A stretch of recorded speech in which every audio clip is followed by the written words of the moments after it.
Beri nama pedang ini Naga Puspa. Selamatkan dia. Jangan sampai jatuh ke tangan pendekar berwatak jahat.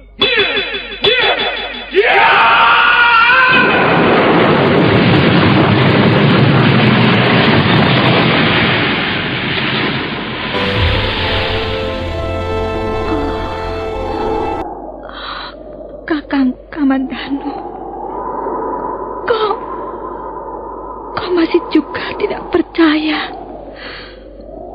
bahwa aku mencintaimu. Mesin, maafkan aku, Mesin. Mesin. Mesin!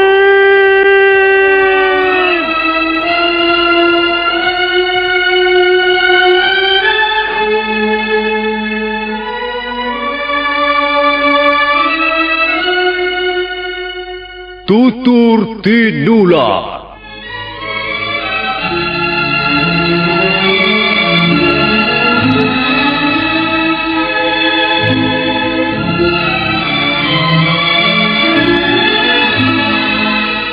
Sebuah sandiwara radio serial, produksi Sanggar Cerita dan teater Sanggar Prativi.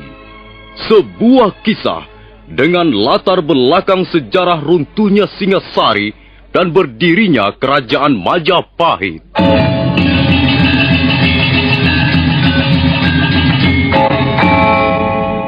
Sandiwara ini didukung oleh pemain-pemain radio yang sudah ternama. Ferry Fadli, Ivone Rose, dan Eli Ermawati.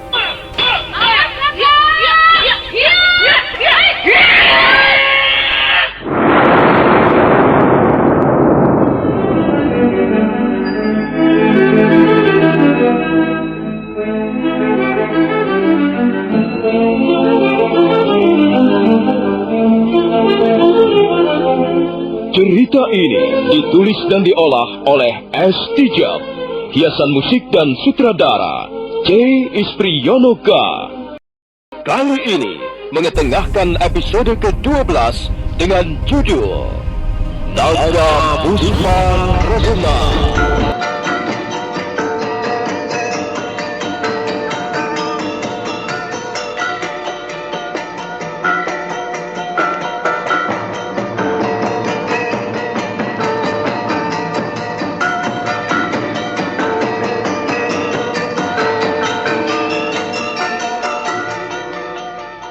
Dalam seri ke-343 ini didukung oleh para pemain Lili Nur Indasari sebagai Lucinggan, Ivone Rose sebagai Sakawuni, Sono Sugiakso sebagai Empu Lunggah, Ferry Fadli sebagai Arya Kamandanu, dan Asdi Suhastra pembawa cerita. Jika dia sudah mati, maka pada kehidupan yang akan datang, dia akan berubah wujud kembali menjadi manusia biasa.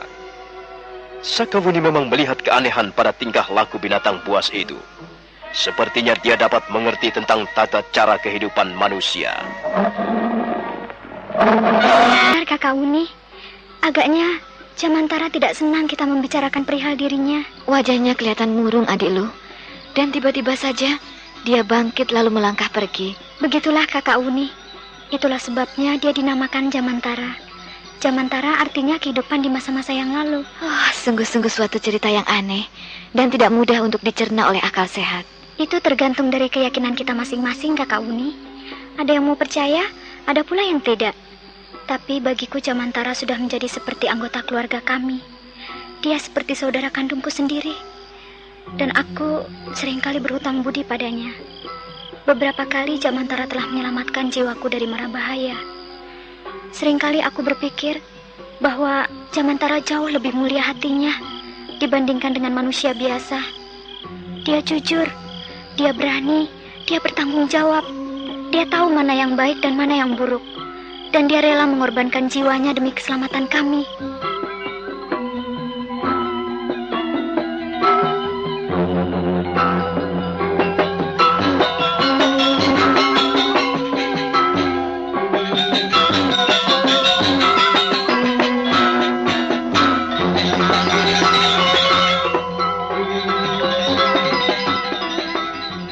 ruangan itu tidak begitu luas.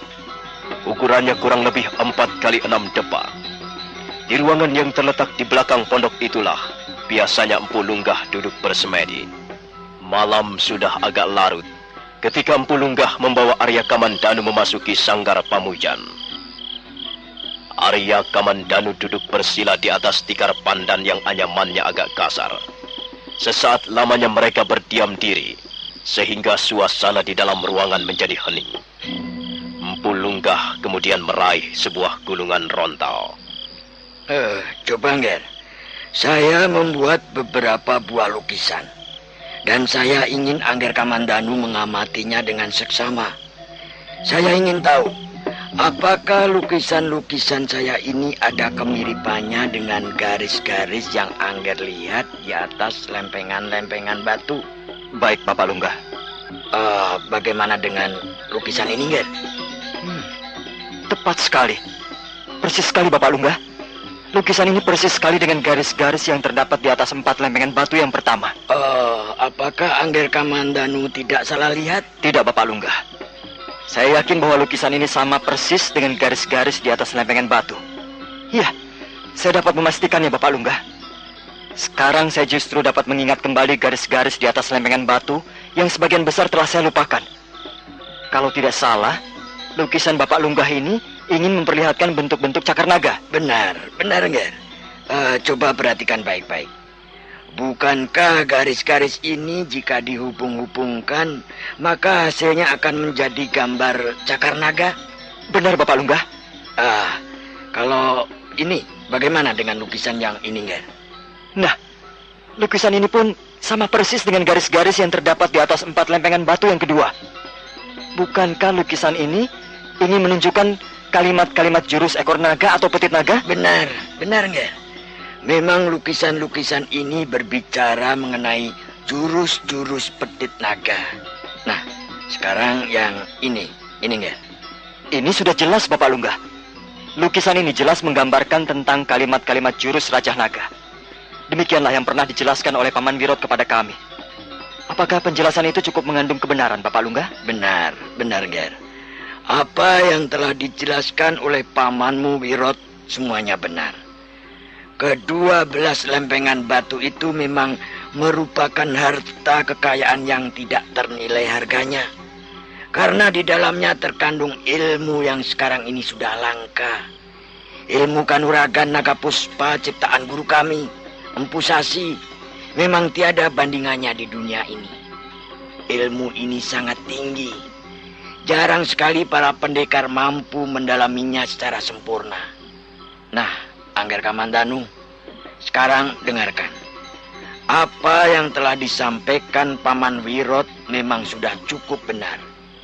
Dan sekarang saya hanya ingin melengkapi saja apa yang telah dijabarkan oleh Pamanmu Wirot. Baik, Bapak Lunggah. Kita mulai dengan jurus-jurus cakar naga. Jurus cakar naga terdiri dari 4 jurus. Jurus ini lebih menitik beratkan kepada daya serangan. Jadi pada dasarnya, jurus cakar naga adalah jurus untuk menyerang. Sekalipun hanya terdiri dari 4 jurus, tapi kita dapat memainkannya berkali-kali sesuai dengan kebutuhan. Dan jurus cakar naga ini lebih bersifat terang-terangan. Artinya selalu menyerang dari arah depan. Lain halnya dengan jurus ekor naga atau petit naga, Nger. Jurus ekor naga lebih banyak tipu muslihat. Jurus ini lebih lincah dan mengandalkan pada kemampuan meringankan tubuh. Jurus ekor naga akan menjadi sangat berbahaya jika si pendekar mempunyai kemampuan meringankan tubuh yang sempurna. Nah, selanjutnya adalah jurus Raja Naga. Sepertinya jurus Raja Naga jauh lebih rumit, Bapak Lunggah. Rumit dan aneh. Memang, Ger. Jurus Raja Naga ini merupakan jurus-jurus pamungkas dari ilmu kanuragan naga puspa. Jurus ini luar biasa dahsyatnya. Tapi ketahuilah, Ger, sekalipun jurus Raja Naga ini hebat, Tapi dia tidak dapat berdiri sendiri. Dia harus didukung dan dipersiapkan oleh kedua macam jurus sebelumnya. Jadi sebenarnya ilmu Kanuragan Naga Puspa tahap ketiga, jika diibaratkan sebuah sungai, dia akan mengalir dengan tenang, tapi menghanyutkan pada tingkat permulaannya. Dan aliran itu semakin lama semakin deras, dan akhirnya mencapai puncaknya pada jurus-jurus pamungkas, ialah jurus-jurus Raja Naga. Maaf Bapak Lungga, kalau demikian ilmu Kanuragan Naga Puspa tahap yang ketiga tidak dapat dimainkan secara terpisah. Tidak bisa, Nger. Tidak bisa. Memainkan jurus-jurus ilmu Kanuragan Naga Puspa tahap yang ketiga secara terpisah tidak akan membawa hasil apa-apa. Karena pada dasarnya ketiga macam jurus itu merupakan suatu mata rantai yang tidak dapat dipisahkan satu dengan yang lainnya. Ketiganya merupakan suatu kesatuan yang utuh. Sekarang saya menjadi lebih jelas, Bapak Lungga. Jadi jurus-jurus itu dimulai dengan cakar naga, kemudian diteruskan dengan petit naga, dan akhirnya ditutup dengan rajah naga. Tepat, Nger. Memang demikianlah yang seharusnya. Sebenarnya saya masih ingin berbicara panjang lebar dengan Angger Kamandanu mengenai ketiga macam jurus ini. Tapi saya lihat Angger sudah terlalu lelah. Sebaiknya malam ini Angger istirahat dulu. Besok akan kita teruskan pembicaraan ini. Baiklah Bapak Lungga. Terima kasih atas segala penjelasan Bapak. Dan selanjutnya saya menunggu sampai besok. Selamat malam Bapak Lungga. Selamat malam Angger Kamandanu. Malam sudah sangat larut. Udara semakin dingin. Arya Kamandanu memasuki biliknya yang terletak di sebelah ruangan di mana Sakawuni dan Niniluh Jinggan terbaring dengan nyenyak. Malam itu Arya Kamandanu hampir tidak bisa tidur sepicing pun. Benaknya penuh berisi persoalan-persoalan yang menyangkut ilmu Kanuragan Naga Puspa tahap ketiga. Tapi Arya Kamandanu menjadi sedikit lega. Pertemuannya dengan Empu Lunggah membuat harapan itu muncul kembali. Dia berharap suatu ketika nanti akan dapat menyingkapkan rahasia yang terdapat di atas lempengan-lempengan batu.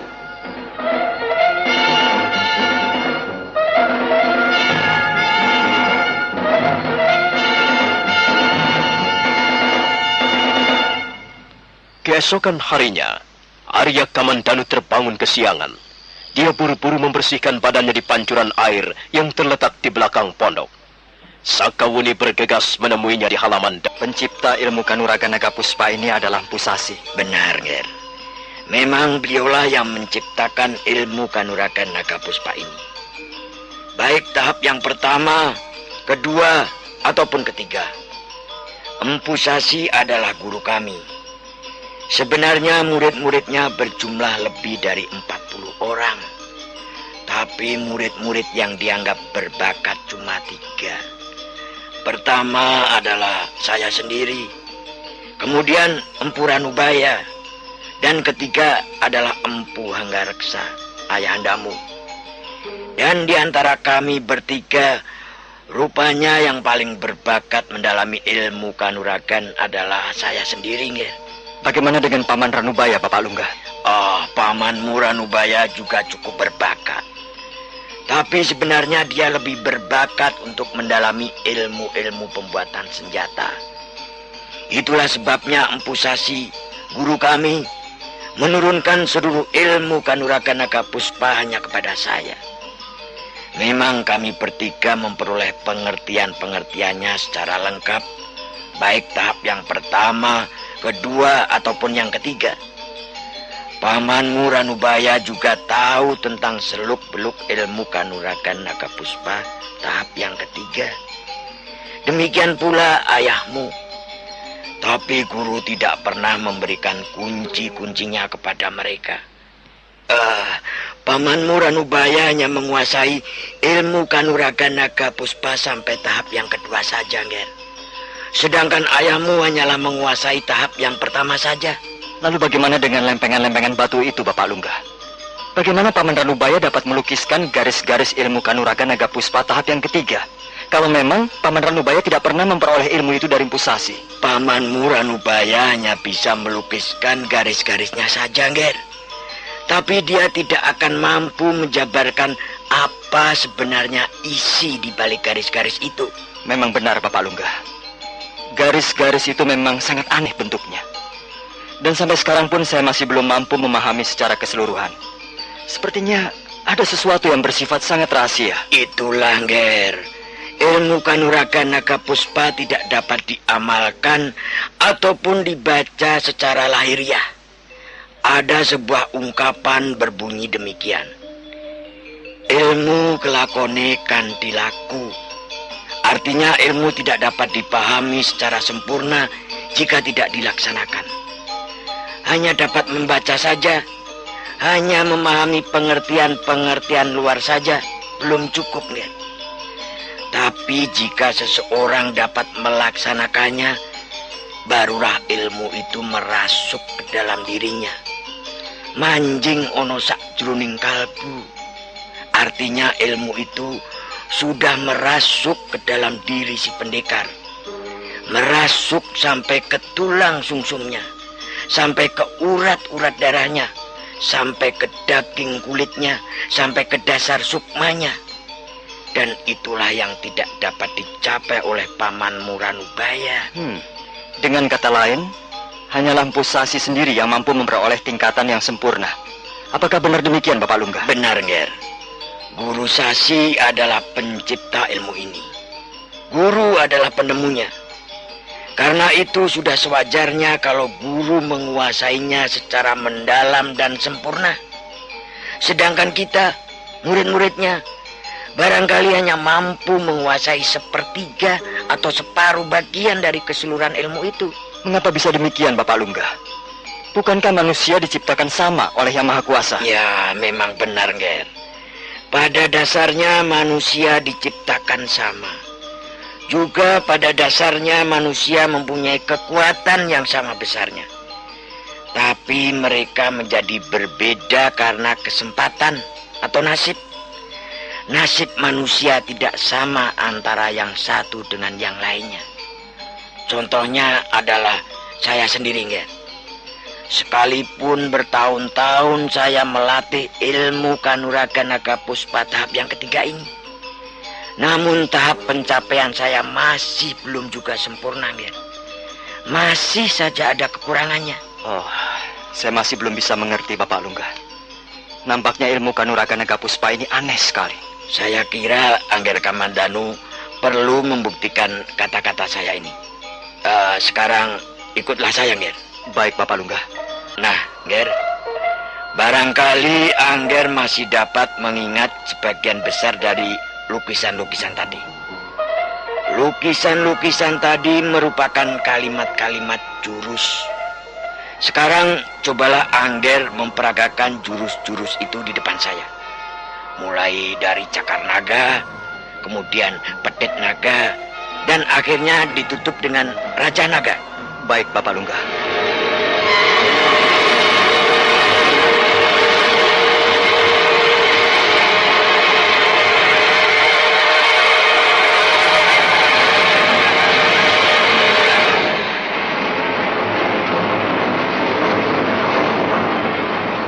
Setelah mempersiapkan aji seipi angin, Arya Kamandanu segera bergerak dengan lincah memperagakan jurus-jurus cakar naga.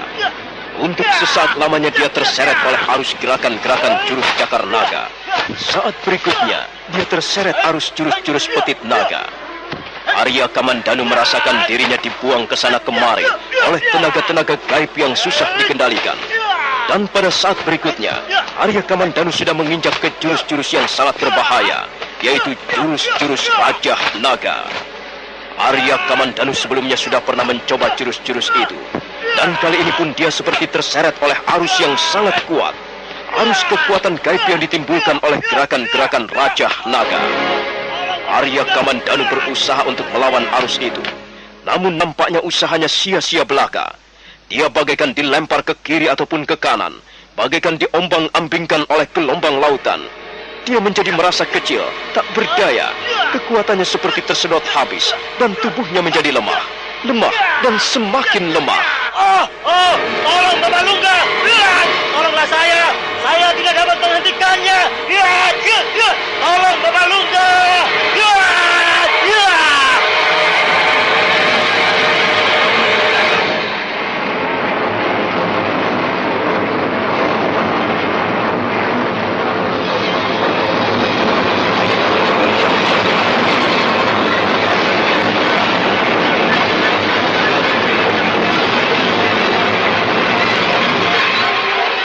Nah, saudara pendengar, bagaimanakah kisah selanjutnya? Apa yang akan dialami oleh Arya Kamandanu? Dan apa yang akan dilakukan oleh Empu Lungga? Silakan menunggu seri berikutnya. Sampai jumpa.